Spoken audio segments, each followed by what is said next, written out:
ஒன்று சங்கி இல்லை கோபேக் மோடி இல்லைன்னா இந்தி ஒழிக. எப்பெல்லாம் திமுகவுக்கு பிரச்சனை வருதோ அப்பவெல்லாம் அவங்க எடுக்கக்கூடிய ஆயுதம் திரையுலகம் ஒருத்தர்கிட்ட இருந்தா அந்த ஒருத்தர்கிட்ட எவ்வளவு வளர்க்க முடியுமோ அவ்வளவுதான் வளர்க்க முடியும். திரைத்துறை ஒரு சாராரிடம் மட்டும் சிக்கி இருக்கக்கூடிய திரைத்துறையை எல்லாருமே நிறைய பேசியிருக்கிறாங்க. இப்ப ராகவன் அவர்களுடைய உரையை கேட்க நீங்க எல்லாருமே ஆவலா இருப்பீங்க. அதனால சுருக்கமா ஒரு 3 விஷயத்தை நான் சொல்லிக்க விரும்புறேன். முதல்ல வந்தே மாதரம், வந்தே மாதரம் இந்த முழக்கம் முதலாக ஒலித்து 150 ஆண்டுகள் நிறைவடைந்திருக்கிறது. இதுதான் 150th இயர். இந்த 150th இயர்ல சென்டர்ல நிறைய இதுக்கான ஐடியாஸ் முன் வச்சிருக்கிறாங்க. எப்படியெல்லாம் வந்தே மாத்திரம் என்ற அந்த எழுச்சி மிகு 2 வார்த்தைகளை ஒவ்வொரு இடத்திலும் அந்த தேசப்பற்றை ஒவ்வொரு குடிமகனுக்கும் கொண்டு சேர்க்க வேண்டும் அப்படின்னு சென்ட்ரல்ல இருந்து மத்தியில இருந்து நிறைய முனைப்புகளையும் முன்னெடுப்புகளையும் எடுத்து வச்சிட்டு இருக்கிறாங்க. நான் குடியிருக்கக்கூடிய தெலுங்கானா மாநிலத்துல காங்கிரஸ் கவர்மெண்ட் தான் நடக்குது.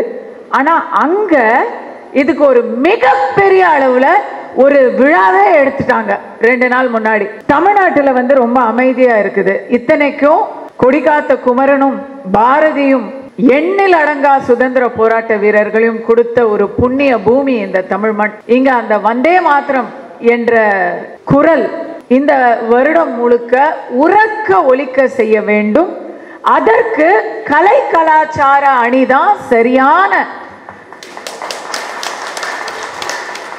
ஏன்னாங்க இது லீகல்லையோ இல்ல அக்ரிகல்ச்சர்லயோ இன்டெலெக்சுவல் விங்கிலையோ பரப்புறதை விட கலை கலாச்சார அணியில மிக சுலபமாக இதை கொண்டு போய் சேர்க்க முடியும். அதனால இதுக்கு தனிப்பட்ட முறையில எங்களுக்கு இதற்கான ஒதுக்கீடு, ஒரு பொருளாதார ஒதுக்கீடை கொஞ்சம் சிபாரிசு பண்ணி வாங்கி கொடுத்தீங்கன்னா பட்டி தொட்டி எல்லாம் வந்தே மாத்திரத்தை ஒலிக்க செய்யலாம்.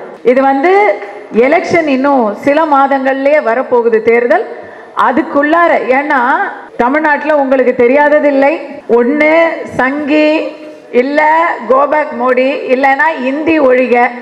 எப்பெல்லாம் திமுகவுக்கு பிரச்சனை வருதோ அப்பவெல்லாம் அவங்க எடுக்கக்கூடிய ஆயுதம் ஒன்று குறிப்பிட்ட சமூகத்தினர் அவங்கள பிராமணர்களை ஒழிக்க வேண்டும், இல்லை இந்தியை துரத்த வேண்டும், இல்லைன்னா பிஜேபி உள்ள வந்துடும். இதுதான் அவங்க எடுத்துக்கிட்டு வருவாங்க. அதுக்கு என்ன காரணங்கிறத யாருமே கேட்காத அளவுக்கு எல்லாருக்கும் பழகி போச்சு. மக்கள் கிட்ட பிஜேபி வந்துடும், பிஜேபி வந்துடும், சரி வந்தா என்ன அப்படின்னு இப்பெல்லாம் மக்கள் நல்லது சரி வந்துருமா, அது ஒன்றும் ஒரு மோசமான விஷயம் இல்லையே அப்படிங்கிற மனநிலைக்கு கொஞ்சம் கொஞ்சமா மாறிக்கிட்டு இருக்கிறாங்க. தமிழ் பற்று அப்படின்னு திமுக என்னைக்குமே பேச முடியாது. அவங்க திராவிடைய சித்தாந்தத்தை தான் அவங்க பேச முடியும். ஆனா தமிழ் பற்றையும் தேசப்பற்றையும் இரண்டுமே ஒன்றுதான், வேறு வேறு இல்லை அப்படிங்கிறத நம்மால அழுத்தி தமிழ்நாட்டில் எல்லா இடத்துலயும் சொல்ல முடியுமா? தமிழ் பற்றும் தேசப்பற்றும் ஒன்றுக்கு ஒன்று தனிப்பட்ட விஷயங்கள் இல்லை, பிரிச்சு பார்க்க வேண்டிய தேவையே இல்லை. ஏன்னா சுதந்திர போராட்டத்தில் அந்தமான் சிறையை நிரப்பியவர்கள் அதிகபட்சமானவர்கள் தமிழர்கள். தமிழர்கள் ரத்தத்தை சிந்தி தியாக பூமி போன்ற படங்களை அன்றே எடுத்துதான் சுதந்திர வேட்கையை அவங்க உருவாக்கி இருக்கிறாங்க. அதை இந்த வருடம் நாம மீண்டும் கையில் எடுப்போம். கலை கலாச்சார பிரிவுடைய முக்கியமான ஒரு குறிக்கோளாக இது இருக்க வேண்டும். ஒன்று. இரண்டாவது, சினிமா திரைத்துறை இன்னைக்கு சில எங்க ஊர் பக்கம் சொல்லுவாங்க, என்ன ஆச்சு ஒரு மாதிரி ஆயிட்டிய அப்படி கேட்டா, ஐயா என்னப்பா பேய் பிடிச்ச மாதிரி இருக்குன்னு சொல்லுவாங்க. இங்க பூதம் பிடிச்சிருக்கு, என்ன பண்றது. திரையுலகம் ஒருத்தர்கிட்ட இருந்தா அந்த ஒருத்தர்கிட்ட எவ்வளவு வளர்க்க முடியுமோ அவ்வளவுதான் வளர்க்க முடியும். ஊர்கிட்ட இருந்தா அதோடைய வளர்ச்சி இன்னும் நன்றாக பரிணமிக்க முடியும். அதனால திரைத்துறை ஒரு சாராரிடம் மட்டும் சிக்கி இருக்கக்கூடிய திரைத்துறையை பலவர்க்கும் மீண்டும் கிடைக்குமாறு செய்ய என்னெல்லாம் பண்ண முடியுமோ அதெல்லாம் நம்ம கூடி நீங்க சிவா சார் நீங்க தான் சொல்லணும். திரைத்துறையை விடுவிக்கிறதுக்கு என்ன வழி அப்படிங்கிறத ஒண்ணுமில்லை. இன்னைக்கு ஒரு சின்ன படம் எடுக்கணும்னா தமிழ்நாட்டில் முடியாது.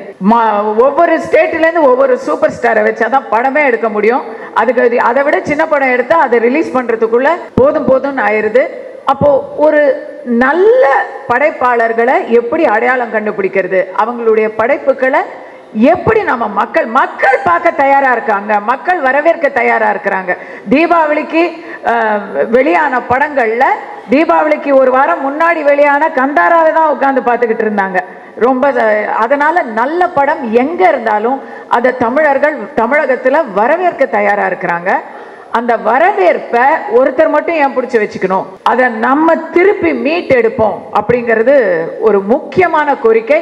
இதை பத்தி சிவா சார் முழு மூச்சாக இதற்கான முயற்சியை நம்ம எடுக்கணும். அது ஒன்று. மூணாவது ஒரு சின்ன விண்ணப்பம். எல்லாரும் எனக்கு முன்னாடி பேசினவங்க எல்லாருமே கலை கலாச்சார பிரிவு கலை கலாச்சார பிரிவு கலை கலாச்சார பிரிவு பிரிவுன்னு சொல்றாங்க. பிரிவு என்பதும் பிரிவினை என்பதும் நமக்கு கலை கலாச்சாரத்தில் வரவே வேண்டாமே. அணி என்று சொல்லுவோமே.